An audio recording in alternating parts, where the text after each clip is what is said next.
Hello, everybody. How are you all doing? Welcome to our conversation and discussion on kidney disease. This is an interactive and elaborate conversation that is centered around kidney disease in particularly the Black community, as well as in communities of color and minority communities. I'm so delighted to be here. My name is Pastor Marlon Harris, and I'm the pastor of New Life Church, and I am presenting this discussion, our church is, in collaboration with some amazing and wonderful partners. They are the HEAL Collaborative, NephCure Kidney International, Vertex Pharmaceuticals, Travere Therapeutics, as well as Mallinckrodt Pharmaceuticals. We are delighted to bring you this discussion. Please sit back, join with us for the next several minutes as we talk about something that is so important and critical to our community. Let me begin by telling you who's going to be in the conversation. First of all, we are happy to have Ms. Sabrina Box, Minister Sabrina Box, who is serving as our moderator today, as well as Dr. Jason Cobb, who is the Associate Professor of Medicine at Emory University in the Division of Renal Medicine, Mr. Damian Marshall, who is a clinical therapist intern as well as a patient advocate, Mr. Jonathan Bufford, he is a patient advocate as well, and Senator Tanya Anderson. She represents Georgia's 43rd Senate District, and she serves as the chair of the Georgia Legislative Black Caucus. We're also happy to have Raunina Uzil, who is a medical doctor, chief medical officer for MedCura Health. The conversation today that we've planned is to center around the issues concerning kidney disease. 33% of American adults are at risk for kidney disease. This is about 1 out of every 3 people. That's how serious this disease is. But more specifically, for Black Americans and people of color, we're at an even higher risk. The rate of severe kidney disease in the African American community, as well as in the Caribbean American community, is higher than any other subculture in the United States. Black Americans make up about 13% of the total population of the U.S., but 25% of all chronic kidney disease concerns and patients are African American or individuals from African or Caribbean descent. And this is what that looks like. 25%, that's a quarter of all of the chronic kidney disease and renal disease issues in the country stem from only 13% of the total population of the country. So we need to talk about this. This is critical. It is not just a disease that we live with, it is a disease that we die with. I want you to understand that African Americans are 4 to 5 times more likely to develop severe chronic kidney failure than Americans that are from European descent. And so because of these statistics, it is vitally important for us to have this conversation. There are unique challenges that face African Americans and people of color and minorities in general, like access to proper health care, health education, and health awareness, the ability to know symptoms and get them treated on time, access to proper dialysis machines and dialysis locations. All of these are severe concerns on top of affordable care, insurance concerns, Medicare and Medicaid concerns, hospitalization concerns, and the list goes on and on. So I pray that you will not opt out of this conversation. Stay right where you are. Do not move, because we need to talk about the issues that are deeply affecting our community. And healthcare and kidney disease is one of them. So to begin our conversation, shall we pray? And then we'll have our moderator take us through our discussion. Will you join me? Father, I thank you that you have given us the ability to discuss these important and significant issues that concern our health and our total well-being. That you're not just the God who cares about our soul, but you're also a God who cares about our bodies. That our bodies truly are your temple, And so I'm asking now that you will give us the ability to dive deep into these serious concerns and to hear your heart in the midst of them. We pray for every panelist and every presenter that's speaking today, that they will bring information that not only touches our head, but information that moves us and inspires our heart. Thank you for allowing us an opportunity to come together to have this discussion. Now would you be in the midst, touch those who are watching and listening for your glory. That is our desire. It is in the name of he who died on the cross for our sins. In Jesus' name, amen. And now turn this conversation over to our moderator, Minister Sabrina Botts, who will take us further into our discussion. Thank you, Pastor. Well, good morning, family. It is my distinct privilege to be here today to moderate this very important community conversation on kidney disease. So today we have planned for you a robust and engaging educational event.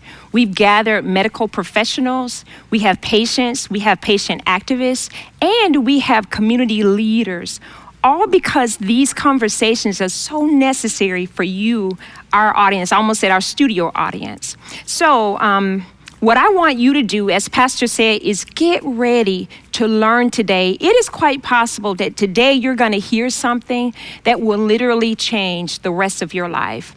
But don't just take it in for yourself. I invite you right now to share this with your friends and your family. So for those of you who are joining us on social media, then right now you can share this to your news feed.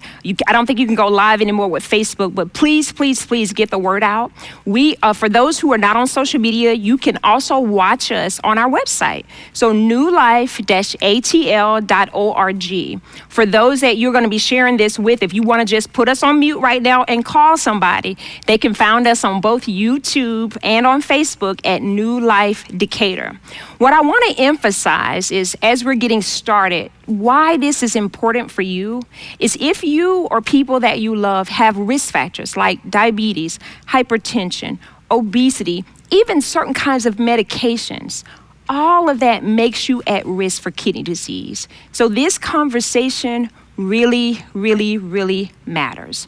I want to point out and invite you to get engaged throughout the day, throughout this program. If you're on our website, if you're on Facebook or YouTube, we have a chat feature. So please share your comments. On Facebook, we have a renal specialist that's there to answer your questions. So as questions come up throughout the day, please go to Facebook, put those in, and someone is there to answer those questions, as well as we'll be posting resources that'll be helpful for you that deal with some of the topics that'll be raised today. As Pastor mentioned, I'd like to reiterate our partners and our sponsors for this event today. I won't name those names right now, but I will add, which Pastor forgot to say, New Life Church. So we're grateful for the sponsorship from Pastor Harris and New Life Church, and also New Life Community Ministries.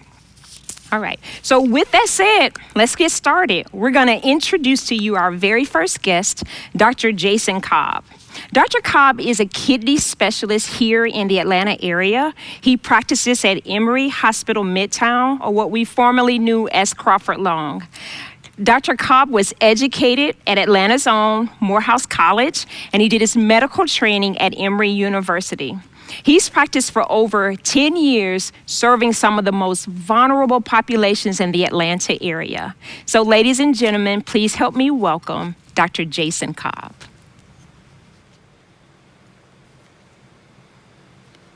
Good morning. I'm going to talk about something I'm very passionate about, kidney disease.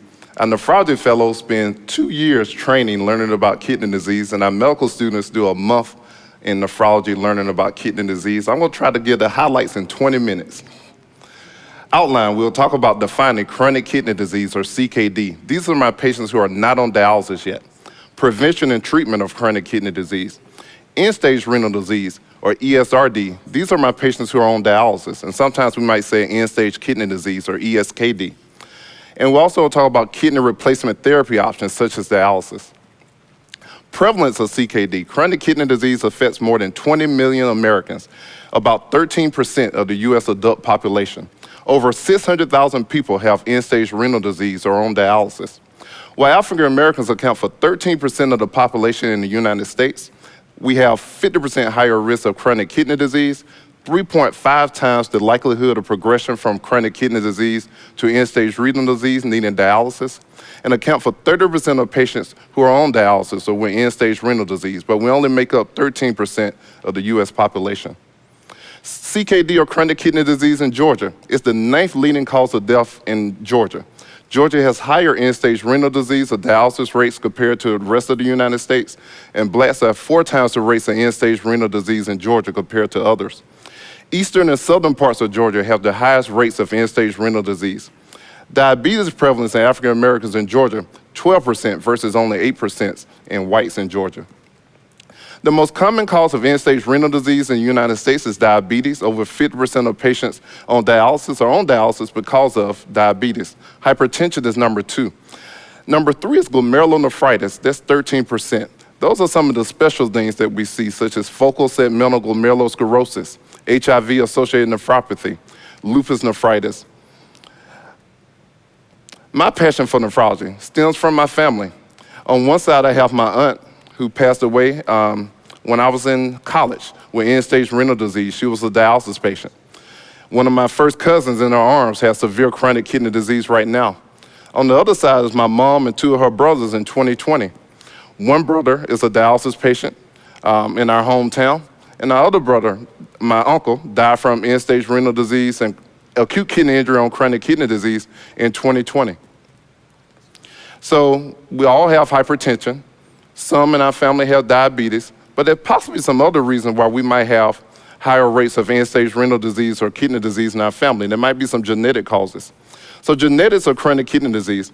About 1 in 5 people with 2 copies of something called ApoL1. This is a genetic risk factor that's been seen in patients of African descent. So African American patients, African Caribbean patients, patients in Africa. Patients with 2 risk alleles for ApoL1 have higher rates of kidney disease and higher rates of dialysis. So what do healthy kidneys do? They help balance body fluids by removing excess water and minerals. If you have kidney failure, it can cause fluid overload, which causes swelling. If it gets into the lungs, you can have difficulty breathing. It also can make your blood pressure higher. They clean the blood by removing waste and poisons, such as urea and acid in your blood. They can help control the production of red blood cells. As many people may not know, kidneys make EPO, which makes your bone marrow make red blood cells. So kidney patients have a lot more anemia compared to others. Help regulate blood pressure. So blood pressure or high blood pressure or hypertension can cause kidney disease, but it's the other way around too. If you have kidney disease, you can have higher blood pressure, because kidneys has a lot to do with regulation of blood pressure. Help regulate body minerals such as calcium and phosphorus. So bone disease, our kidney patients are a risk factor for fractures. What are symptoms of chronic kidney disease? We often say hypertension is a silent killer because oftentimes patients do not have symptoms from hypertension. It's the same thing with chronic kidney disease. We see so many times that people present to the hospital in end-stage renal disease or kidney failure, and this is the first time they've been notified by a doctor that they have kidney disease because they don't have any symptoms until it's too late. Most patients don't need dialysis until the kidney function is less than 15%. So you can live with 20%, 19% kidney function without having any real symptoms. So oftentimes, that's why prevention is so important, because if you wait till you have symptoms, oftentimes it's too late. But if you do have some symptoms, you can feel more tired and have less energy because of anemia, have trouble concentrating, a poor appetite, trouble sleeping, muscle cramps at night, swollen feet and ankles, puffiness around your eyes, have dry, itchy skin. Now, there are other reasons you can have dry, itchy skin, and all patients with dry, itchy skin do not have kidney disease, but because calcium and phosphorus builds up, it can lead to skin complications in our kidney patients. Need to urinate more often, especially at night. So patients will say oftentimes, how do I have kidney failure? I urinate more than I ever been in my life.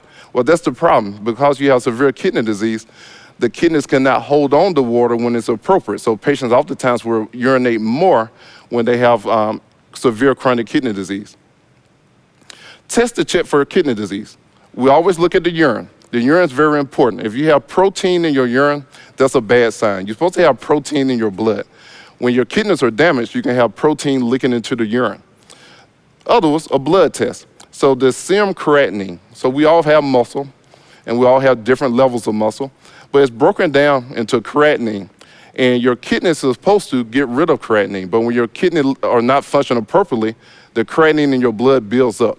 We put this into a special equation, and that's how we can tell your percent kidney function, or your estimated GFR. So this tells how well your kidneys are filtering your blood. Then we have stages of kidney disease. So we put your kidney function into the equation. It can give me, I tell my patients, I can tell your kidney percent. So stage 1, greater than 90. Stage 2, 60 to 89. Stage 3, from 30 to 59. And sometimes we divide stage 3 into 3A and 3B. Stage 4, 15 to 29%. And less than 15% is stage 5. And that's when we often talk about dialysis, when people get to stage 5. So 2020 was a big year. The pandemic started, George Floyd, political issues in 2020. But one thing that came about, we started looking at medical decision tools in medicine. And a big article came out in the New York Times. And one thing that came up was creatinine and estimated GFR, how we determine the kidney function. So in this article, doctors look to these digital calculators to make treatment decisions, but they can end up denying Black patients access to certain specialists, drugs, and transplants. Because the estimated GFR equation gives one value for African American patients and gives another value for all non-African American patients, all other patients. So this led to this woke period in 2020 also filtered into medicine. So racism in medicine. I'm on the Diversity, Equity, and Inclusion Committee, and we ended up tackling this at our local hospital. So your creatinine is 1.37. And notice this on blood work that you have for your local doctor. It gives 1%, and this patient had creatinine of 1.37, 64% if it's a non-African American patient, and 74% if it's an African American patient. So it's a 10% difference in kidney function with the same creatinine. This is very important. We use kidney function, the estimated GFR, the percent kidney function, to determine when you need to see a nephrologist, a kidney specialist like myself. Kidney transplant referrals. You cannot get referred until your kidney function is less than 20%. So the way this equation sets up, where it always gives African Americans a different kidney function compared to everybody else, it delays the African American patient from being referred to see a nephrologist and also being referred for things such as kidney transplant. So our hospital, as of June of 2021, we just removed this, and all our patients are being reported with the non-African American value. We have removed the separate value for African American patients in the Emory healthcare system. Prevention of kidney disease. Have regular checkups by your doctor. Take the prescribed medications for your diabetes and high blood pressure. All medications have side effects. There's 10 versions of each medication. Talk to your provider before you just stop the medication. We can maybe change the dosing of it. We can maybe change to another medication that have less side effects. Don't give up just because you have some side effects from your medications. Lose excess weight by following a healthy diet and regular exercise program. That is easier said than done, but there are places where you can have help and resources. With the pandemic, we all gained a little pandemic weight, but definitely you can work on losing excess weight. Smoking worsens kidney disease, so stop smoking if you're a smoker. Avoid using large amounts of over-the-counter pain medications, especially things such as Motrin, Advil, Aleve, Goody powders. They all decrease the blood flow to the kidneys and can be directly toxic to the kidneys. Tylenol is on the list. Tylenol has side effects. It's mostly liver side effects. It's one that we actually prefer in kidney patients, but even with Tylenol, you have to be careful and use in moderate amounts as the label prescribes. But all the rest of them are very bad on the kidneys. Limit your intake of alcoholic drinks. People talk about alcohol a lot in kidney disease. It's not directly toxic to the kidneys, but alcohol affects your diabetes. It affects the blood pressure, so it is harmful to your kidneys. Make changes in your diet, eating less salt, protein in your diet also if you have severe kidney disease. Risk factors for kidney disease: diabetes, high blood pressure, family history of kidney disease, African American race. All minorities have higher risk of kidney disease, but African Americans have the highest. Smoking, obesity, all risk factors for kidney disease. So what can we do to reduce the risk of kidney disease in African Americans? Education, programs like today is very important. Early detection of kidney disease. See your primary care doctor, have physicals, adequate access to health care, more clinical research in African Americans, better understanding of things such as APOL1, that gene I talked about earlier. We're in very early stages of learning what all this gene can do.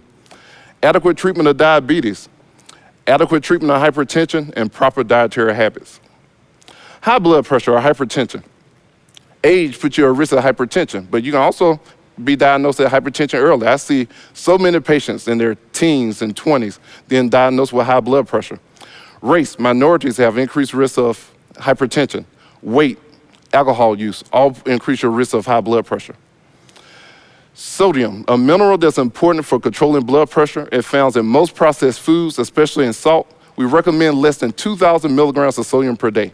So how can you do that? Eating out less. When you go to the grocery store, looking at your labels to see the sodium content in your foods. Try using alternative food seasonings. Be careful with some. Some might replace sodium with potassium, and some of your dialysis patients especially have to be careful with potassium intake. But there are definitely alternatives, and talk to your physician about them. How to treat kidney disease, diet and fluid management, medications. So all medications are not the same when it comes to hypertension. Some medications such as ACE inhibitors like lisinopril or ARBs like valsartan have kidney protective effects. SGLT2 inhibitors, these are new diabetes medications as you see on these TV commercials, like Invokana and Farxiga. They have protective effects on the kidneys. If you go into renal failure, we have dialysis options such as peritoneal dialysis, which patients do at home, hemodialysis. But I always tell my patients, dialysis is not your final destination. Kidney transplant should be most patients' final goal. And also non-treatment. Sometimes you can go the palliative care route. Stage of the kidney disease, reviewing again, stage 5, when your kidney function is less than 15%, that's when we start considering things such as dialysis. And patients on dialysis, African Americans have 3.9 times the rates of whites, but all minorities have higher rates compared to whites, but African Americans have the highest rate. So end-stage renal disease, when do you need dialysis? When things such as malnutrition or acid level, electrolyte things such as potassium, we can't control in clinic anymore. Fluid overload, we give diuretics or water pills. If we can't control anymore, then we need to go towards dialysis. Preparation. All patients should see a kidney doctor such as myself when their kidney function is less than 30%. But there's other patients though that have other reasons to be seen earlier, but it's important to see your primary care doctor so they can make that determination. Kidney replacement therapy options or dialysis. Hemodialysis, this is when a patient goes in the clinic 3 times a week. They use a machine to take blood out of your access, and it goes through the dialysis machine. The dialysis machine does your filtering. Most patients do 3 to 4 hours, 3 times a week. But there's a home option too, where you can do home hemodialysis. Peritoneal dialysis doesn't involve the blood, it only involves fluid. This is one where you put fluid in the abdomen or the belly, and patients do this at home, and they do it every day. They get their blood cleaned every day with peritoneal dialysis. And the final destination should be kidney transplant. If you're a patient with severe kidney disease, when your kidney function gets less than 20%, you can get referred to a kidney transplant center. You do not have to wait to be on dialysis to get referred for a kidney transplant. And if you're a dialysis patient, even if your physician might think you have contraindications, they should at least refer you so you can have the opportunity to talk to the kidney transplant center yourself and see if there are other options that can be available for you. End-stage renal disease, disparities, transplantation. Black patients are less likely to have identified the kidney transplant candidates, less likely to be referred for kidney transplant, less likely to be put on the kidney transplant waiting list, longer time on the waiting list, and less likely to receive a living donor. So this is very important that we get our African American patients sent to the kidney transplant centers as soon as possible. And also, end-stage renal disease, dialysis, chronic kidney disease has a financial impact on this country. Hemodialysis is definitely more expensive. Peritoneal dialysis at home is in the middle, but transplant is the least expensive. So more patients we can get transplanted, it'll be better for the economy also. Patient resources on kidney disease, this was a lot in 20 minutes, but other resources, you can go to NephCure.org, BlackHealthMatters.com, AAKP, which is Association for Kidney Patients, and National Kidney Foundation, NKF, kidney.org. Thank you. Wow. Thank you, Dr. Cobb. for such an informative presentation. I'd like to invite you to join us over here. We're going to have some conversation with both Dr. Cobb and our next guest. As we are preparing to transition to that, I want to invite you and our audience to put in the chat some things that stuck out to you from what Dr. Cobb shared. Dr. Cobb, you did an excellent job. Thank you so much for providing such great information, but making it where it was user-friendly, that people can take it in. And I wanted to just highlight a few things as we give the audience time to put some stuff in the chat. One thing that stuck out to me is, again, this emphasis, critical emphasis on the connection between renal disease or kidney disease, diabetes, and hypertension. I can imagine that out in that audience, and I'm speaking faith, that there are at least 1,000 of you. But most of us know someone who either has hypertension or diabetes. That means that either us, people in our households, or in our immediate family are at risk for kidney disease. That is incredible. That's a weighty, weighty, weighty knowing.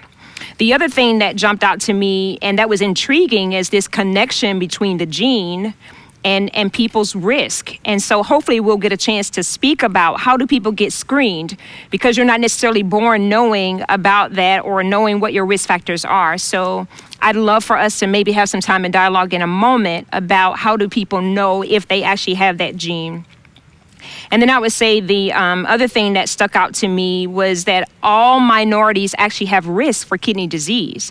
And so those of us that are minorities, we need to also have that knowing. And again, we are faith-based, and so we're not stoking fear, we're not promoting fear, but knowledge is power, because those things that we don't know often can hurt us. People say what you don't know can hurt you. That is a lie from the pit of hell. So we know that particularly in things of our health, that what we don't know can be detrimental, catastrophic for us. So that's another reason that we're gathered here today with trusted people who can give us the right information for our community. So if there's something that stuck out to you that you didn't know before that you thought was very important, then I invite you right now to put it in the chat and begin to interact with each other. All right. Well, now we're going to transition to a time of conversation. We're going to spend about 15 minutes dialoguing with our two physicians, and I'm going to introduce to you the next guest on our panel, Dr. Rolnina Uzzle. Dr. Uzzle is the Chief Medical Officer for MedCura Health, which is a community health center here in the Atlanta area. Now, those of you that are from Atlanta, I know right now you're saying, who?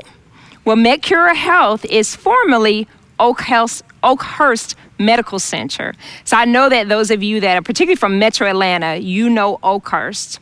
Oakhurst has been a staple in our community. I can say from my own personal life, from my childhood, I even took my children to Oakhurst Medical Clinics when they were coming up. And just a wonderful part of the landscape in the Metro Atlanta area, particularly in minority communities, to provide us quality access to primary care and some specialty care.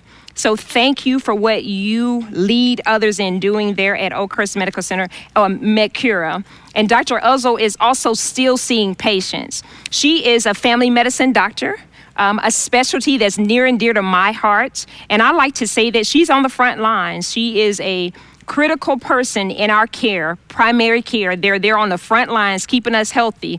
And one of the things I also like to say is they treat us from the womb to the tomb. So she is a champion.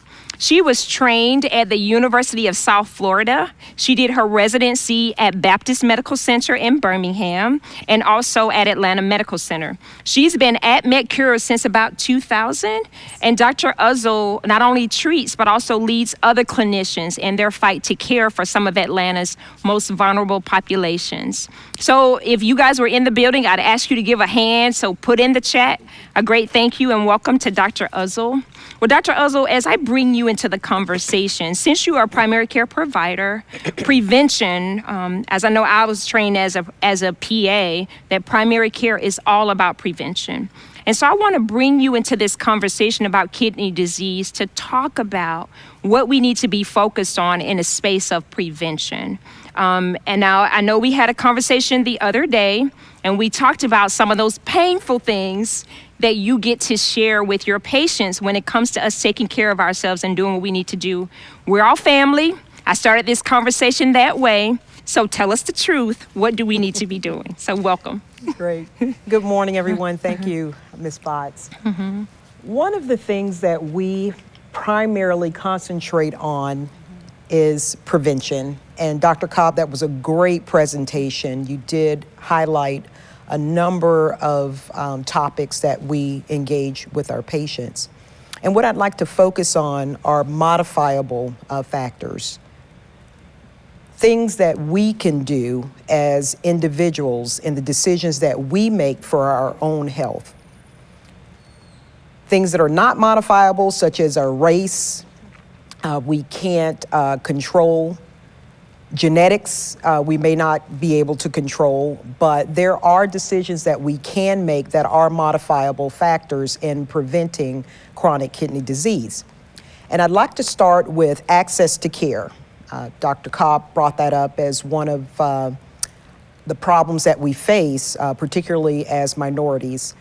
Our center is a community health center, as Ms. Bott said, and there are several community health centers in this area. And you can receive quality, affordable, culturally sensitive care for as little as $30. And, you know, the truth is, and the reality is, I think most of us can invest $30 in our own health care per year. We spend much more on other things that don't affect our health. But regarding the modifiable risk factors, number one would be our choices in the foods that we eat and how that affects our body mass index or weight. Now, Dr. Cobb brought out that depending on your race, there is a different calculation for your kidney function.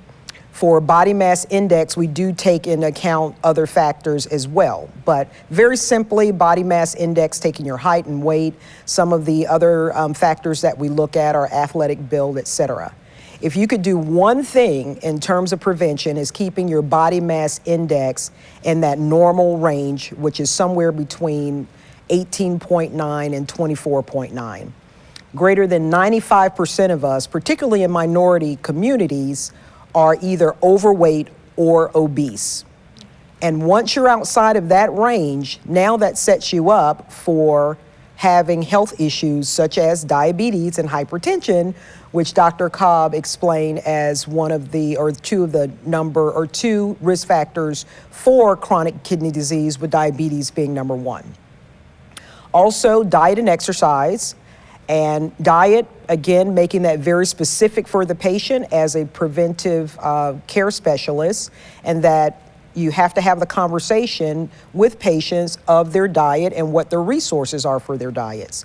We see the commercials for McDonald's and pay attention, and there is a commercial now that we have for McDonald's in which the young African-American female as a child orders a hamburger, and it takes you through her life as she comes to McDonald's and starts ordering more and more food throughout her life, and it ends with the mother now ordering chicken McNuggets for the children.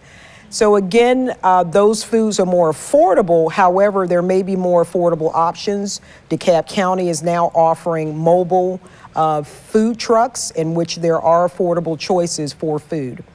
Exercise. Exercise is another area in which is a modifiable factor, and you don't need a gym membership. You can do fun things with your kids, with your grandkids. The key is that you move. Most of us have smartphones in which it can count our steps. Our gold standard is 10,000 steps per day, but most of us can't quite do that.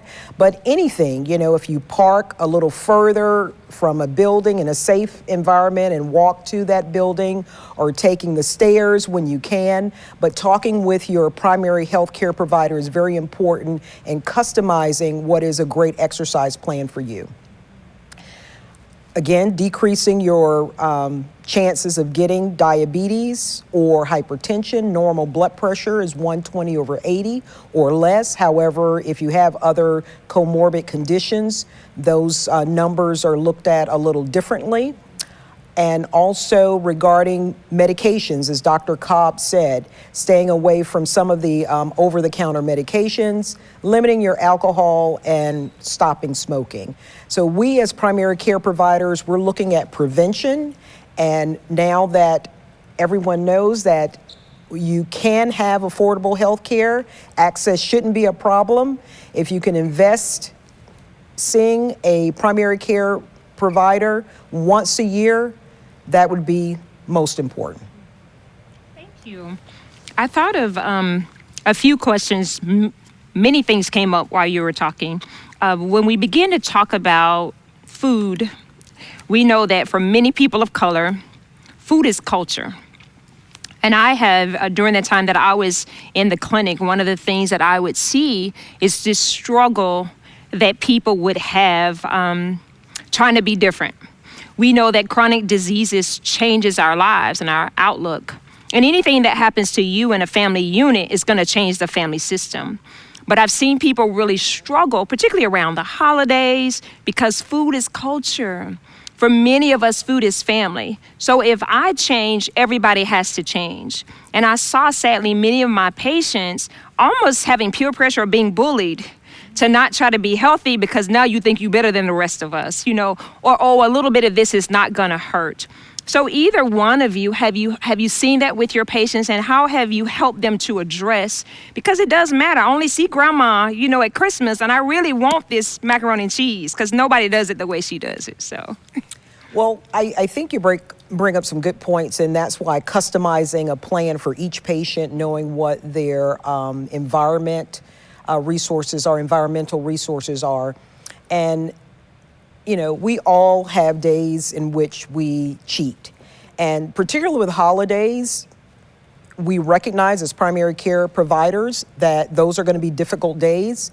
So out of the 365 days, if we can do okay 3 to 4 days out of 7, and you reserve the weekends for when you can go outside the boundaries, I think we could reach a balance, because most people are not around their families 100% of the time. Mm-hmm. Therefore, when you're not under the influence of those things, you definitely can make some choices that are better for you as an individual.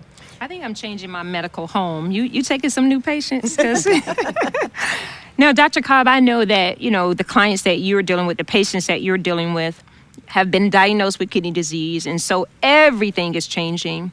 One of the things that matters to me a lot is the impact of disease distress.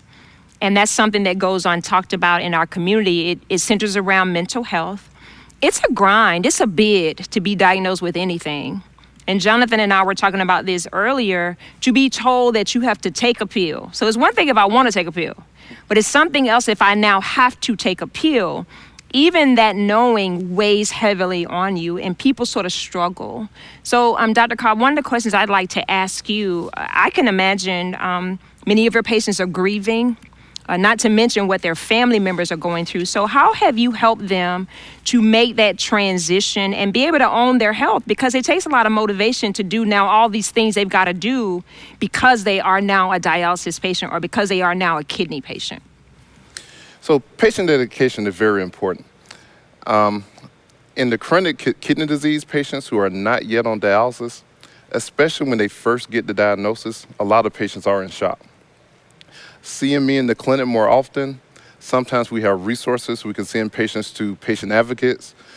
We can send patients to social workers, even therapists at times. And sometimes there are even medications that we might be able to use.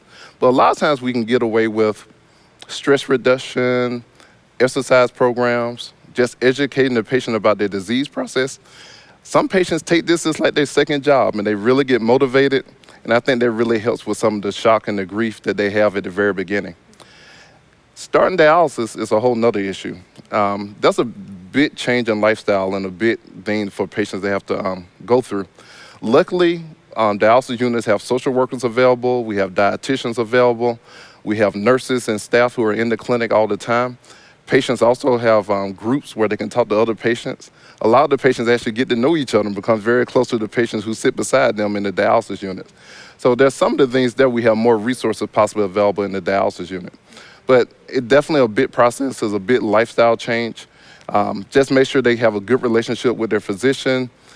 Do not keep this to themselves. Bring it up to their physician, because we definitely know that depression, psychological, other disorders are very big in our kidney disease patients. Thank you. Many things you said actually resonated with me. My children's grandmother was a dialysis patient for 20 years.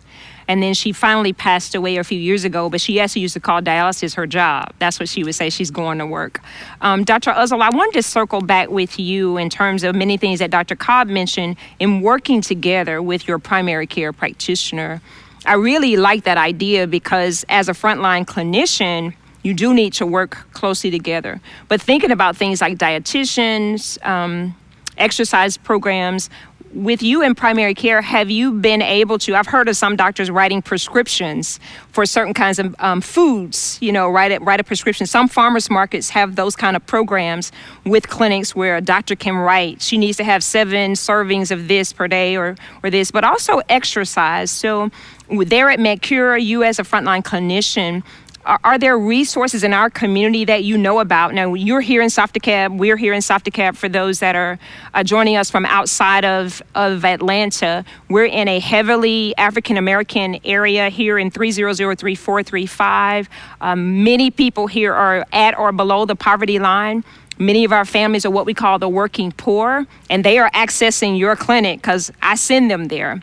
So what things are in our community, or what kinds of tips do you have for people to look out locally to be able to find resources? I know you mentioned the farmers market. Anything else? Right. The DeKalb County sponsored mobile food trucks. Also, if you can access for the American Diabetes Association, they do have support services there and helping individuals understand the diet that they need to be on, because that's again where you have to customize for the patient and see what their individual resources are. I also want to add that we as primary care providers, we ourselves have to be accountable, because if we're not healthy, then you're trying to tell your patients to be healthy, and there's a disconnect there. So as a part of our practice, we try to use words like we, I understand, because, etc. And, I'll say, well, I'm as busy as anyone else can be, and I could at least squeeze in 2 to 3 days of some other activity. Is that possible for you? We have to acknowledge, again, people's resources, where they live. You often have to say, what type of environment? Do you feel safe outside? Yes. I often have patients come up here to the mall and walk in the mall, not only for the temperature control, but the safety control. So to answer your question, we do have a few, but I would encourage the audience to go online, use their smartphones. We use our smartphones for everything else. Google, resources near me, specific resources near me, and that would be helpful. We ourselves, we're trying to expand our reach and collaborating with individuals who can help. But again, the customization is very important. I really appreciate that. One of the things that I always like to encourage my patients, and even the clients that we get that come through New Life Community Ministries, is this whole idea of owning your own life, or what we call now patient activation. But ultimately, patients don't live in our exam rooms. They live in communities where they live, work, play, and pray. And so one of the things that, this program is a good example of community coming together, because all of us play a role in a patient's life. And so us as a faith-based organization, you as a health partner down the street, the mall, and many things that are up and coming. So I also encourage patients to reach out, to begin to Google and to search for things that are in your area, because at the end of the day, it's your life, it's your health, and it does need to be done in a way that works for you. I used to say to my patients all the time, if I write this prescription for you and you don't take it, it's not working for you. It can't work for you if it's not working for you.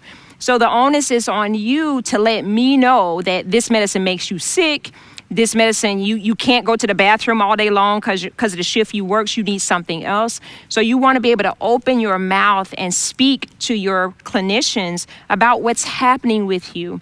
They're members of your care team. They're in it to win it with you.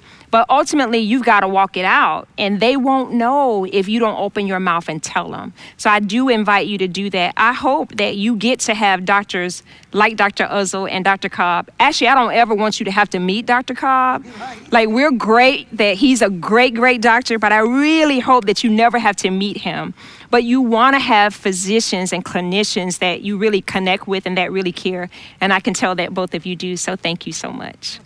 Thank you. Before I allow you to go, so don't get up, what I'd like to do now is transition to bring into the conversation two young men who have so graciously agreed to be a part of our panel today.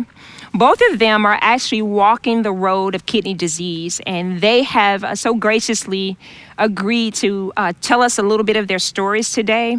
We thought it would just be helpful for you to hear how they got here and just what it's like being them. And they're experts now on what it means to be managing their lives with kidney disease, hopeful, and living their best lives now. So if you would allow me to introduce to you Mr. Jonathan Bufford. Jonathan is from upstate New York. He moved to the Atlanta area back in the 1990s. He is a kidney patient, and he's going to tell you a little bit about his story, but we're grateful to welcome him. And then we have Mr. Damian D.B. Marshall. Damian is actually, I'm more excited about this. He's now a doctoral student in social work. Damian has always been a health and wellness guru and advocate. And now he's allowed the things that's happened in his life. As he says, he's turned these troubles into triumphs, and he spends his time being a patient advocate and helping to motivate and encourage others on their path to wellness. So thank you both for being here. Jonathan, why don't we start with you and just spend it? We got about 15 minutes, so take about 5 minutes or so and tell the audience your story. Sure. Well, my journey began, I would say, as a dialysis patient. It began last May. Mm-hmm. And I basically went to the hospital because my left foot had swollen up. Mm-hmm. And I wasn't sure why it had swollen up. So I went up to the St. Joseph's Hospital. And it was there that I discovered that I had a lower extremity kidney failure. Mm. Dr. Cobb had called for me to begin the process to begin on dialysis. Mm-hmm. I can tell you it definitely changed a lot of things in my life, and it was tough on my family at first, on my wife, on my children, and a lot of that came from high blood pressure. Mm. I haven't seen Dr. Cobb for a few years, and but there were times where I was neglecting myself because being a black man, you're like, oh, well, I don't need these pills. I don't really need them. I'm okay. Mm-hmm. But I tell you, and I want to tell people out there, don't take it for granted. Mm-hmm. It just, my life changed like that. Mm-hmm. I think like growing up, we don't really hear a lot about this. We're not really told a lot in our neighborhoods. We have so many liquor stores on the corners. We got all these corner stores, or back home we call them bodegas. And they sell things that are bad for your body. Mm. When you look at a lot of these rappers that are passing away, or older actors or popular people, I'm quite sure some of it is from kidney disease and kidney failure. Because we're not told these things, in schools. Like, being from Syracuse, New York, no one told me anything about kidney failure. I didn't know anything about when I see the guy walking around the neighborhood with his feet swollen. We call him like the elephant guy or the elephant woman. Mm-hmm. We didn't understand that. We did not. And so, like, when you get this diagnosis, you really start to understand what it all came from. And how you got there, and you start to think back like, man, wow, what if I didn't eat all those bananas, or what if I didn't eat all those tomatoes, or what if I didn't drink all these Cokes and all this, it starts to really play with you. But through the in dialysis that I've been getting treatment with Dr. Cobb and his staff, I've been learning how to eat different, get more exercise, watch my fluid intake. It's been definitely a journey for me, and I continue my journey. So I tell y'all out there, don't take it for granted. Exercise daily. Watch what you eat. Read everything. Read everything. Potassium levels in foods. If you read something it has like 230 potassium, then the next thing if you have that, then that's your potassium for the day. You don't need no more potassium. Then you can have something else that's less potassium. So it's been a journey, man. Yeah. Thank you. Can you tell the audience a little more about your dialysis process, what you go through during the week? Sure. So 3 times a week, I have treatments. It's Tuesdays, Thursdays, and Saturdays.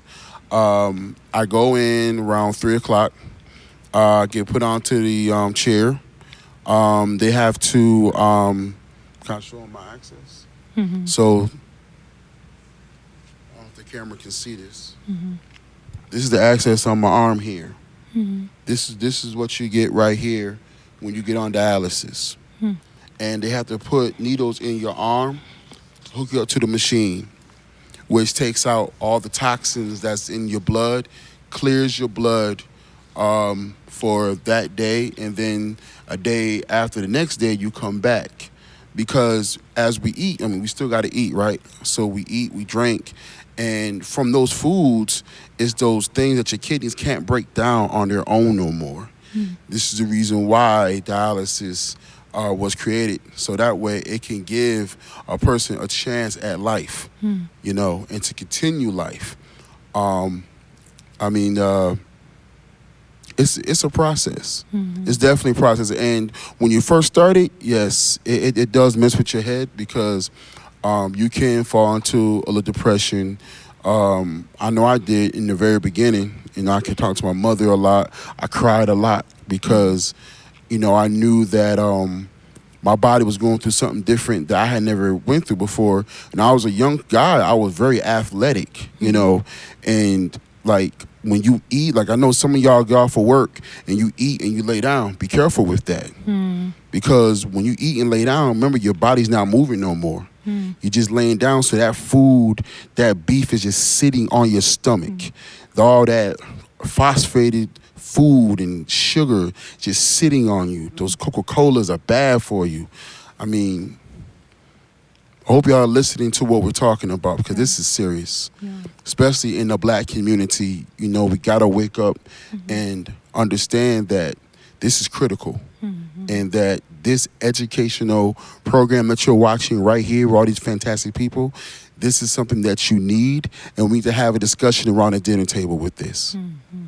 Thank you, Jonathan. That reminded me something you and I talked about a little bit earlier. When did you how long ago have you known that you had high blood pressure, hypertension?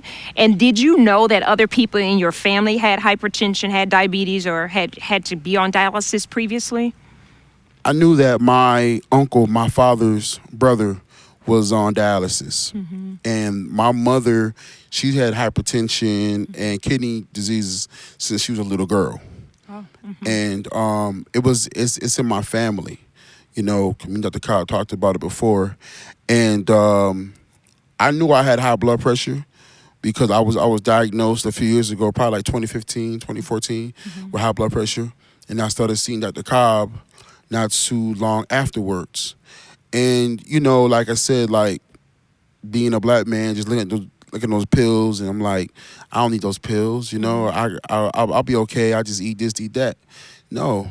Yeah. And that really hurt me. I really hurt myself because I was being thick-headed, How is your hypertension diagnosed? Like, were you having some symptoms? Had you just gone and had a checkup and they said, hey, your blood pressure is high? How did you know?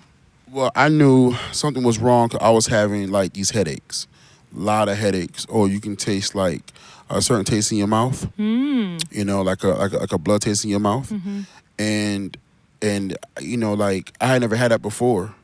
And it comes from years of eating the wrong things, man, and drinking the wrong things. It doesn't happen overnight. Yeah. It's a buildup. You know what I mean? And so when I went to see my doctor, and he told me, he said, you have hypertension. And I never knew I had hypertension, because even though I had gained weight over the years, I was still kind of like athletic. I could move quick, I could work. But when I was at my job at Target and I was putting the carts in, one day I just felt like I had no energy, like nothing. Like I couldn't do anything. And I couldn't explain it. I didn't know what was going on. And come to find out, that's what it was. The kidney failure, when you have that, you have no energy. Like, you can't hardly even walk. Like, your legs feel funny, and it's not till you start getting the treatments that you feel stronger, because it's taking all that toxins out of your blood, all the things that's making you feel like you can't get up, you can't walk. Like, when I got my first treatment, I could tell you, like, I felt I was like a teenager. I told Dr. Cobb, I said, I feel like I'm 16. Yeah. Like I can almost run, Yeah. and because that's what your body needs. Yeah. It Gotcha. needed that. The kidney need that help, because as a person, we damage it ourselves. Yeah. We do it ourselves because we just want to grab something quick out the freezer, out the freezer, put it in the microwave, heat it up. We're not even reading what's in there. Yeah. The sodium could be like 1900. You know what I'm saying? And even if you don't have no phosphate in it, well, guess what? That 1900 damages your kidneys because it's sodium. And sodium could be all over that food. It could be anywhere in there. It could be from the cheese, from even some of the vegetables they put in there. It's supposed to be good for you, but it's not. Yeah, and sodium is salt. Salt Oh, is my everywhere. God. So thank you, Jonathan. Yes, I absolutely. appreciate it. I want to bring DV into the conversation and share with the audience your story. Thank you. I appreciate being here. Thank you for inviting me. Listening to Jonathan, I started getting emotional because my story is similar yet different. At this particular time in my life, I was attending VCU, Virginia Commonwealth University, pursuing my doctorate program in public policy and administration, wanted to change the world. And I ain't gonna say all my life, most of my life, I've been into wellness, just fitness. And so I was on my way to the gym. I worked out 5 days a week. At this particular time, I wanted to become an amateur bodybuilder. So I had 2 trainers, I had a dietitian, I had a nutritionist. So I was You were serious. Yeah, I was doing all the right things, right? And so I'm on my way to the gym Sunday morning, 7 a.m. I don't like to share my gym equipment, so I'm always the first one there so I can be selfish. And so with that said, I just passed out. I just passed out on the concrete sidewalk on campus. And when I passed out, I was more embarrassed just thinking if someone saw me, right? I wasn't even concerned what caused me to pass out. And so what do? I go to the gym and I work out. I mean, that's what we do, right? Yeah.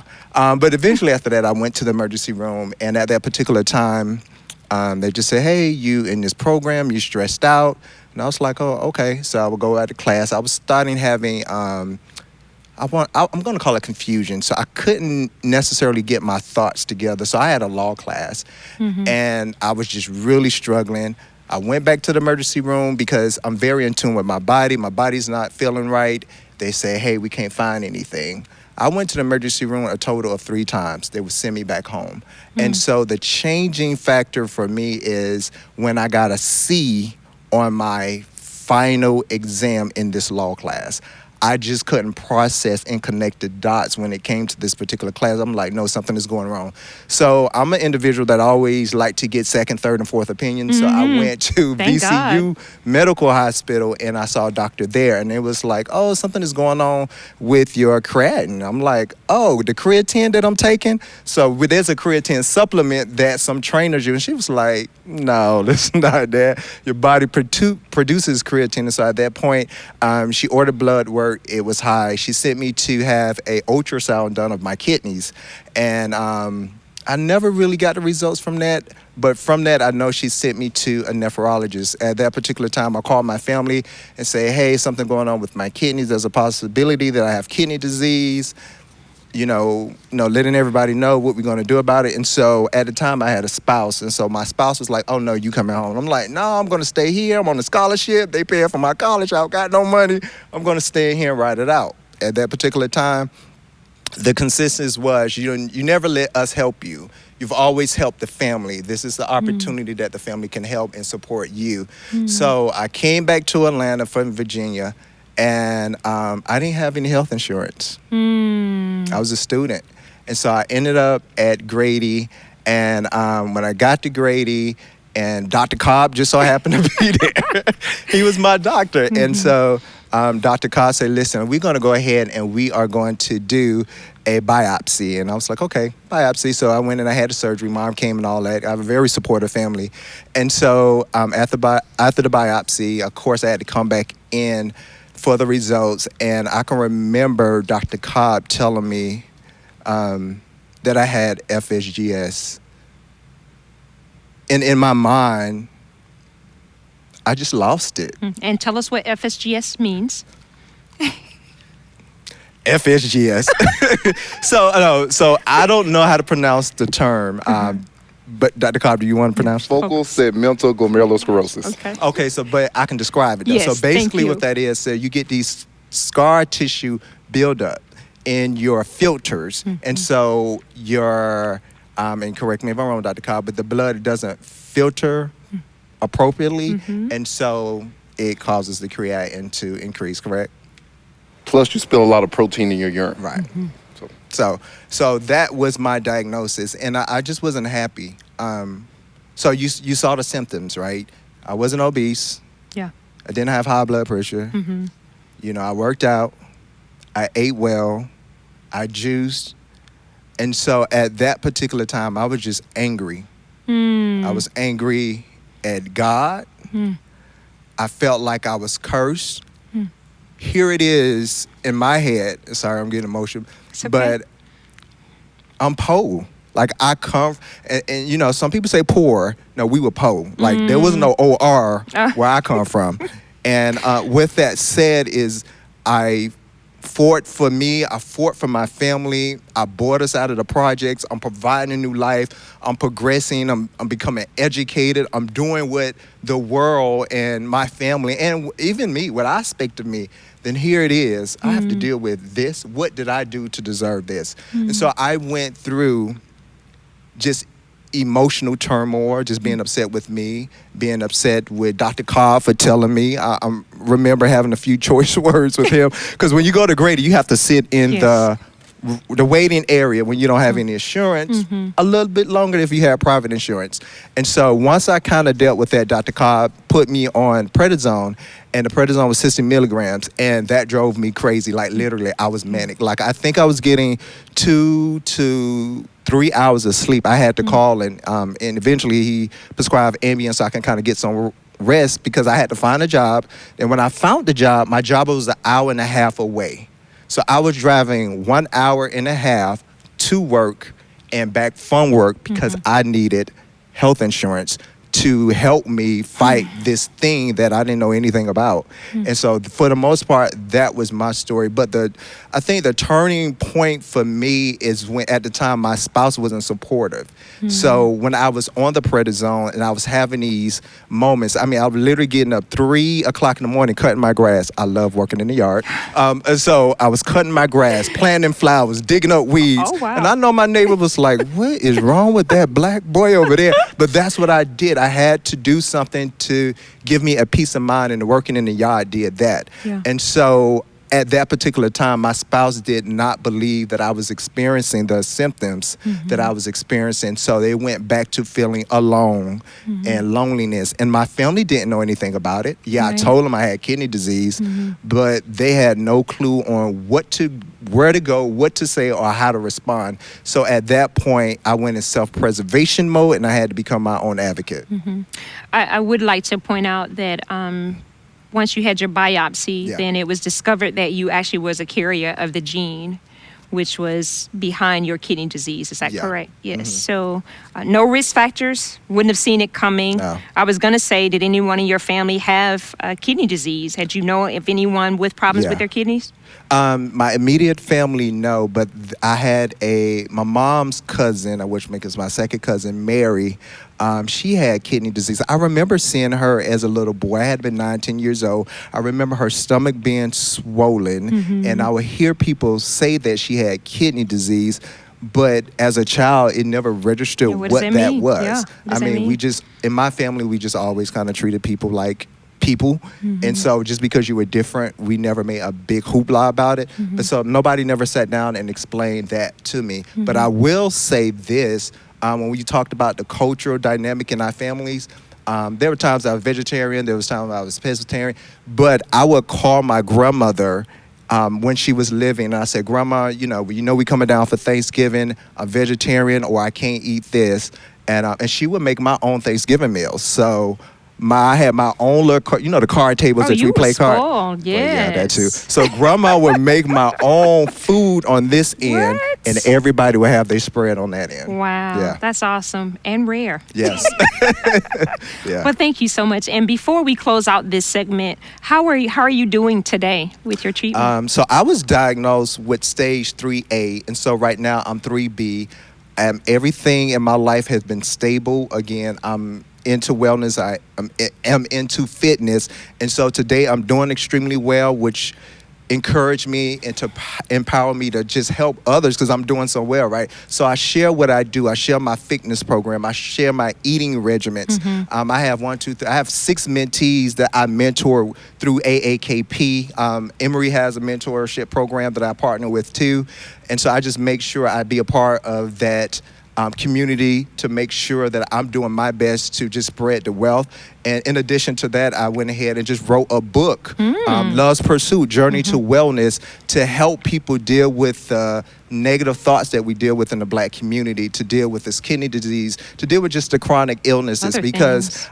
I appreciate what the doctors are saying about the physical, but I tell people until you change your mind, your Sir. body and your actions and your behaviors, it's just not going to come to manifest. You have to change your mind. Your mind then have an emotional reaction to what you're thinking, your feelings, and then you're able to respond and determine how you're going to behave, how you're going to act. So it starts here. Yeah.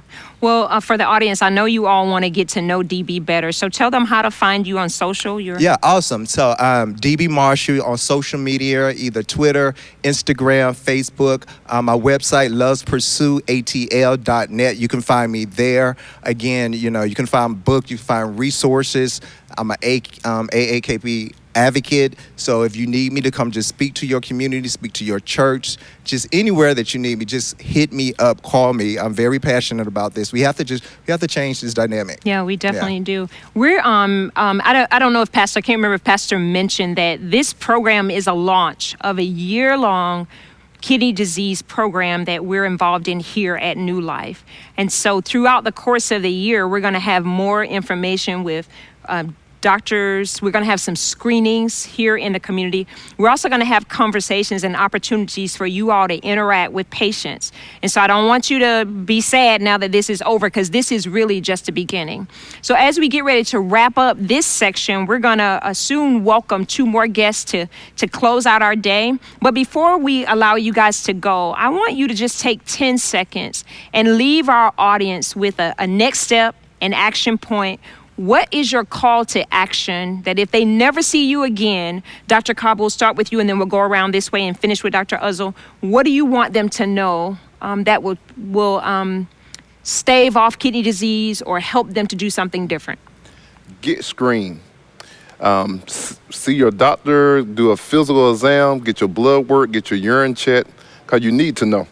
And also encourage your family member and friends to get screened also. Mm-hmm. Thank you. Jonathan?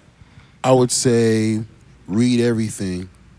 Continue exercising. If you're exercising, continue to exercise, read everything, and try to live the best life you possibly can so you don't have to see Dr. Cobb. No, Dr. Cobb. Yeah, I promise Dr. Cobb is a good man. But my call to action takeaway, and the doctor's probably not going to agree with this and may be a little upset when I say this, but request a renal panel. Yes, doctors do screenings, they do these things to identify indicators, but first of all, you need to go ahead and get your physical, because African Americans, black folks, just don't go to the doctor once a year. So trying to get you to go to the doctor once a year is a big, tall order. But get your annual physical and ask for a renal panel, because it's just more detailed, and they give you a little bit more information that the doctors can see. And just understand that you need to know that there are coping interventions and modalities to help you live and thrive with kidney disease. Thank you. Dr. Uzzle? Just 3 points. Access to care, given that we have community health centers, MedCura, we have Southside Medical, we have Family Health Centers of Georgia. There should be no reason that individuals can't make an appointment for screenings. If they don't have opportunity for a physical, but just go in for, hey, I'd like to be screened for my blood pressure. And through that screening and family history, et cetera, you will get the preliminary information. Number 2, the modifiable risk factors that I mentioned before. If at all you could try your life to stay in a normal body mass index, do that, in addition to having a visit with a primary care provider once a year. And 3, make sure that you do have a medical home. It pained me to hear you go to an emergency room 3 times. Yes. When maybe if you knew about community health centers, which are there in Virginia, DC, et cetera, just a $30 visit could have given you information much earlier. But I do applaud both of you in sharing your story with the public. All right, thank you. So to our audience out there, help me say thank you to our wonderful panelists. You can put it in the chat since you're not in the building to go crazy right now. So thank you, everyone. As we are going to transition now to our next 2 guests, we're going to have a to close out our program, a different kind of discussion. One of the things that I want to bring up to you is to emphasize what Dr. Uzzle said, is making sure you have access to care. For those of you that are outside of the Atlanta area, then you can also Google community health centers in your area to find those federally qualified. They're funded through the government to provide access to care to people who are low income, and they have what we call a sliding fee, so you're able to pay according to your income in order for you to have a primary care home. It's very, very, very, very important. All right, thank you. So as we get ready to close out our discussion for today, I'd like for us to transition to what we're calling a policy discussion. Now, some of you would say, now, what does policy have to do with this whole issue of kidney disease and health? When we get finished, I am sure you're going to know. I want to think I lost my notes. So what I'm going to do now is who we are welcoming. I'd like to introduce you to 2 leaders in our community landscape. Both of them have been active in the legislative and the political arena, and both of them are also leading in organizations right now. We have, to my left, Senator Tanya Anderson, who represents Georgia's 43rd Senate District, and she serves as the chairman of the Georgia Legislative Black Caucus. We also have joining with us Mr. Howard Mosby, and Howard serves as a board member and treasurer of one of our sponsors today, that's the HEAL Collaborative. He also served as an 8-term member of the Georgia House of Representatives in District 83, going way back before I was born in 2002. So his legislative initiatives, and I think this is very important, and it sort of helps me to understand better the heart of Howard as I've gotten to know him. Most of his legislative activity was to increase access to health care by the underserved and the uninsured populations of Georgia, and he still very much works in that space today. So audience, please help me welcome our next 2 guests. And I'd like to add Yes. for Howard Mosby that many of your audience, they don't know, his father was very instrumental in establishing Oakhurst Medical Centers as a founding board member? Founding board member. And then Howard took on the torch and was with us for several years, almost 8 years, and brought us through the thick and thin of of growth. And I believe when he was a board member, we had 2 centers, and now we have 6 locations. Oh, that's wonderful. So he's been well entrenched in this effort. Yeah, he's a giant in this fight, and we appreciate him. So why don't we get this conversation started? And I want to go back to what I said to the audience. Why policy? Why does policy matter in this discussion about kidney disease? And we'll start with you, Senator. I almost call you Dr. Anderson. So. So policy matters because So policy matters because one of the things that I know now as a lawmaker is that our world is built around a system. And systems and inequities in those systems happen in so many arenas, and one is healthcare. Unfortunately, it impacts the African American community by far more than any other community, as we've already heard this morning. But when there is a lack of access to fresh produce and fruit, we call those food deserts. Yes. When there is a lack of engagement from our policymakers concerning our healthcare communities, then our communities, Black communities, suffer the most because of those inequities. And what we see at the end of the day is that we're disproportionately impacted more ways than others. And the pandemic is one of those platforms so far that has exposed it. Yes. In addition to a lot of the things that Dr. Cobb mentioned, policy is centered around everything. And so if we're not at the table having those conversations on behalf of our communities, then they don't happen. So policy matters at this point. And I know that Howard wants to get in. Now, Howard, you lead a community organization, not to mention your other 15 jobs. So from your perspective as a leader in this field, from a generation of leaders in this field, why does policy matters? Well, first of all, I'd like to thank New Life for doing this. Senator Anderson, longtime friend and just a stalwart in this community. Dr. Cobb, the work that you've done at Grady and Emory is outstanding. And then Dr. Uzzle, I can't say enough about her. With Oakhurst and now MedCura and the work that she's done, she showed out early in her career, and we said, this is the person that we want to be our medical director. But let me just say this about policy and why we do what we do. We worked with NephCure, one of the other sponsors here, to look at chronic kidney disease as a important issue that we need to address in our community. Nobody really, at least, and I'm just saying this from my perspective, is talking a lot about kidney disease and the effect that it is having in our community. But if you just drive down the street, you see the dialysis centers, you see, I don't want to talk about brands of fast food that's out there, Right. and then you see the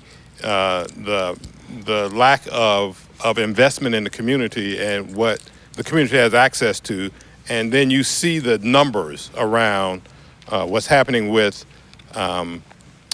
kidney disease in this space. You can easily see that why that there is a deficit, a health equity gap. And we started this organization really to address that. And one of the reasons why policy is a big issue here is that even if we do all the things that we need to do to address these issues, we come up with the new innovative therapies and we deal with that. If payers don't put these drugs or these therapies on the formularies where people can have access to them, it is almost all for naught. And so we need policy to be at the table when we discuss and when we're trying to address these issues and closing the health equity gap. And we can't do that without policy. And my good friend Calvin Smyrie, Representative Calvin Smyrie, says, the only people in America that set public policy are elected officials. And we have to make sure that we engage our elected officials. One of the things that, as we had a pre-discussion, one of the things that always sticks out to me, and I spent about a decade working at Morehouse School of Medicine, which really helped to hone my public health lens. But one of the things that I was empowered with leaving Morehouse School of Medicine is the power of advocacy. And so I'd like for you, and Howard, you just hit on that. I'd like for you to talk to our audience a little bit about how they, in everyday Joe Blow, can affect public policy in terms of advocacy. I always go back to this recent medical marijuana being legalized in Georgia. That was moms and dads taking those sick babies down to the Gold Dome, day in and day out, getting attention to something that mattered to them. So, Senator? So advocacy is absolutely important in this work that we do. We cannot do it alone. It takes the community. We understand that we need to expand Medicaid. We understand that we need to support our health clinics and our health departments. We understand that we don't need to close any more hospitals. At all. At all.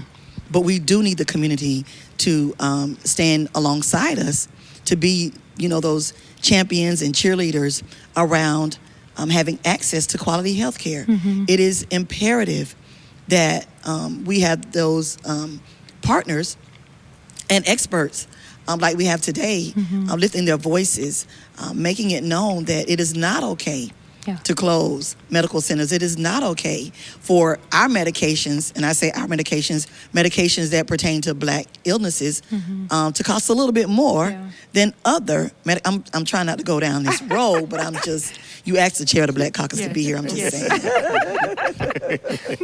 But it is absolutely important, and it is a priority for me as a Black woman legislator to make sure those partnerships happen, because at the end of the day, we have to save our own communities. We have to. It's ours. It's ours. Howard, would you want to add something? Well, and I wouldn't. You brought up medical marijuana. When we were debating that bill in the legislature, they were not going to add sickle cell as a... And if it wasn't for the Georgia Legislative Black Caucus standing up and saying, this bill will not go through this legislature unless you put this on the table. And this is why advocacy is important, is that we have to make sure that our voice is at the table. And we have to make sure that you as a community need to make sure that you engage with your elected official to drive change for your community. And it requires you to be there and be present. Now, audience, you just heard two lawmakers invite you to engage them other than on that day that you go and pull the lever. And, we're in a faith-based arena, and many things that we talk about in this building from this pulpit is this whole idea of integrity, also accountability. And I think that for too long in our community, we've let that kind of slip. Particularly in the arena of this pulpit, but oftentimes also with our legislators and our public officials. And I think that I've heard it criticized of our community that we tend to be more reactive than proactive. And so although it hurt my feelings, you got to say facts because it is the truth. Like, we are much more likely to go up there and want to clown the teacher than we want to make little Johnny get his homework done. I'm just saying, my husband's a teacher. I'm sorry, I apologize. But so we've got to get into the space of being proactive. But, quite honestly, from being in the clinic, and I started off in medicine the late 90s, 2000s, and I worked at Southside Medical Center for my first 4 years. Got a wonderful education in medicine and learned about my community from the inside out. But one of the things that was often kind of sad to me is how much power my patients gave me to make decisions for their lives. And it bothered me, actually it disturbed me, because many times I was serving elders. And I'm like, I don't know what's best for you. But I think that's something that we should, I don't want to use the word empower because I don't hold the power, but I think that's one of the things that we as leaders have the responsibility to put it into our community's hands. What happens to them? It's your life. This is your community. And it's your responsibility that you steward what we've been entrusted with. And so we must call you to be accountable. We must vote, but we also must come to town halls. We must email you to say you're doing a good job, but also when things ain't going right. And we need to stay informed. And one of the things I love about, so here comes a shameless plug, Pastor Harris. One of the things I love about being here at New Life is that I feel like, for one, Pastor Harris is a leader of integrity, but also in the kinds of things he leads us in. We're in the space of dealing with generational poverty in this community. That's why we're here, because we want to break this cycle. And all of you on this stage, you represent this term that we call social determinants of health. We know that place matters, food insecurity matters, access to healthcare matters, mental health matters, the kinds of laws and policies that govern the fact that they allow 25 liquor stores on this street, but we don't have no sidewalks. Okay. You know, things like that. We had to have a young man down the street whose baby was killed in traffic a few years ago, and that got us a crosswalk. So things like that matter. But unless we say something and exercise our voice and have comfortable, safe spaces to have these conversations, it's not going to happen. So as you can see, I have several soapboxes. I see our time is expiring, so I want to invite Pastor Harris to come back to the stage to get ready to close us out.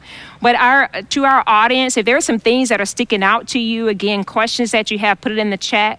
But I'd love for you just to put in the chat one takeaway that you have today that you're going to do differently, whether it's around the policy space, if it's health and going to get your at least once a year exam for as little as $30. If you are a patient, engaging your health, being able to talk to your family. Something else that didn't come up, but we talked about it offline. Know your family history. What we don't know really can hurt us. And I know for many of us, I'm 54 years old, and I know in my family growing up, kids need to stay out of grown people business. Like to my grandma, I was always a child, even when I was grown. So I know it's hard to have those conversations, but we need to have them. We don't need to wait till dad is in the hospital and all his organs are failing for him to begin to talk to us. We need to force these conversations. We need to get active. We need to eat right. And we need to engage our legislators. So thank you, everyone, for being here today, for sharing. Again, to our audience, this was just the beginning. I know it was just enough to wet your whistle. We'll be revisiting all of these topics in the days to come. So we invite you to stay tuned to our announcements that will be coming. And with that said, I'd love to turn it over to our fearless leader, to the Reverend Dr. Marlon D. Harris. Thank you, Pastor.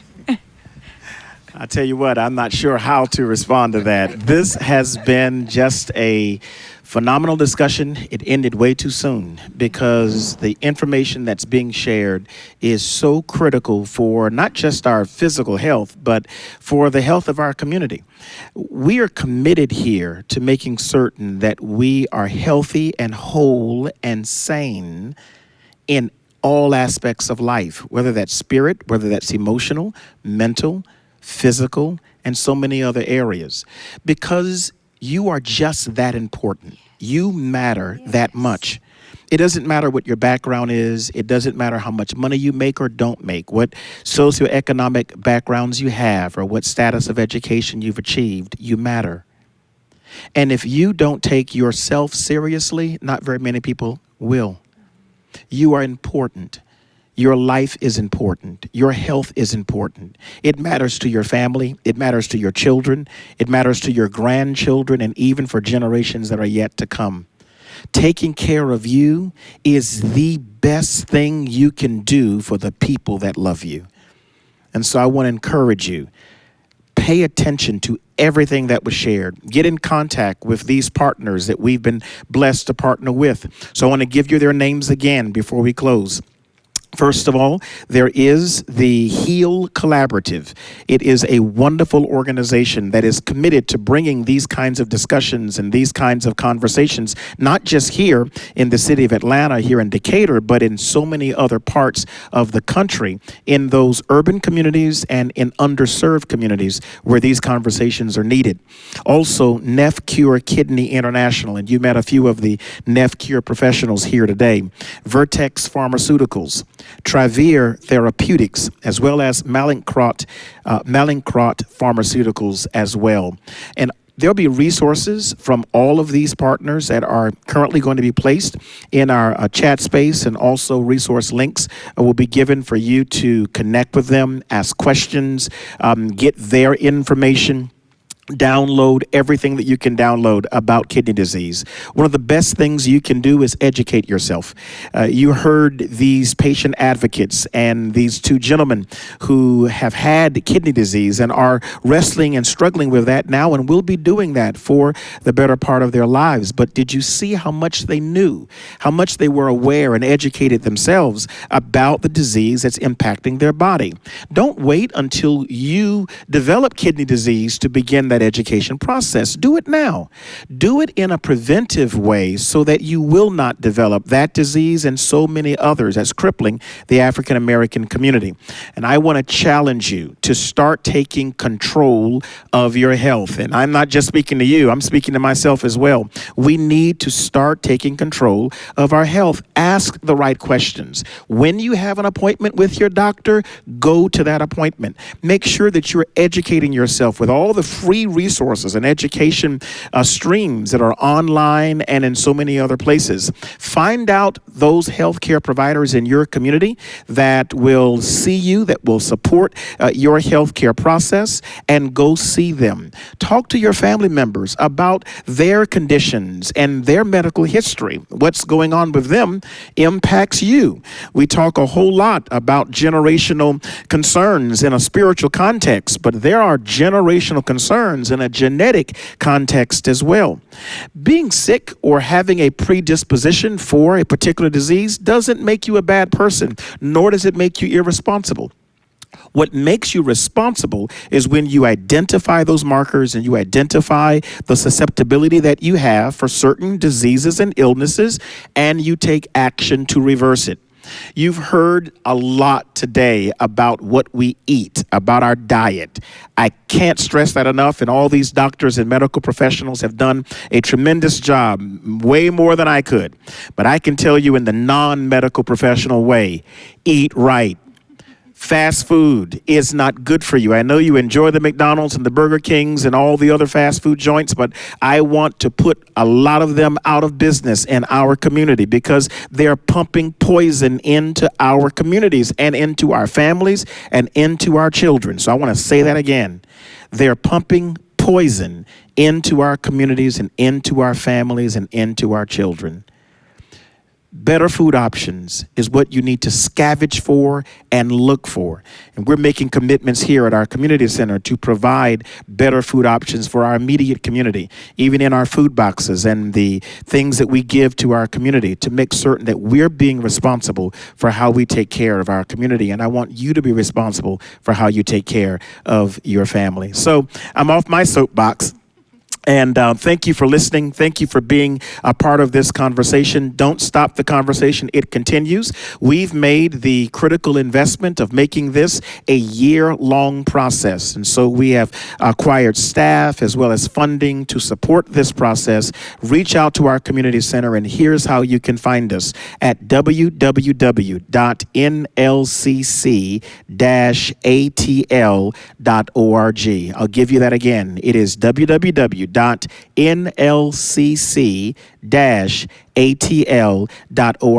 If you just reach out to us, all of our contact information is there. You can learn more about our chronic kidney disease program and how you can be impacted and bettered by it. Let's pray as we spend our time closing our session talking to God. Father, thank you for allowing us the benefit of being together today and for your blessings over our time.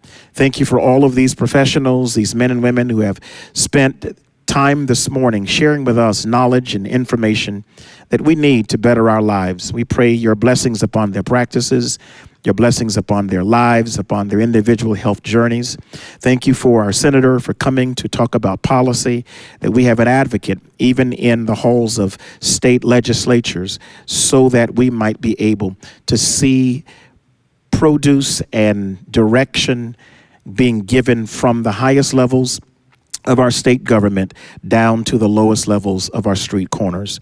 We thank you, God, for how you have blessed us to hear today. Now give us the courage to act out what we have heard and put action to the things we've discussed, to the end that your name is glorified and honored. In Jesus' name we pray.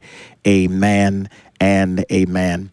Do me a favor before we leave. Put in the chat space a big thank you to all of our guests, all of our panelists, to everyone that put this together, all of our partners that I've mentioned to you earlier, and also to our media team for doing such a wonderful job being here on a Saturday morning to make certain that we can present this conversation and panel to you. God bless. We love you much. We'll see you the next time we talk about a health concern. Bye-bye.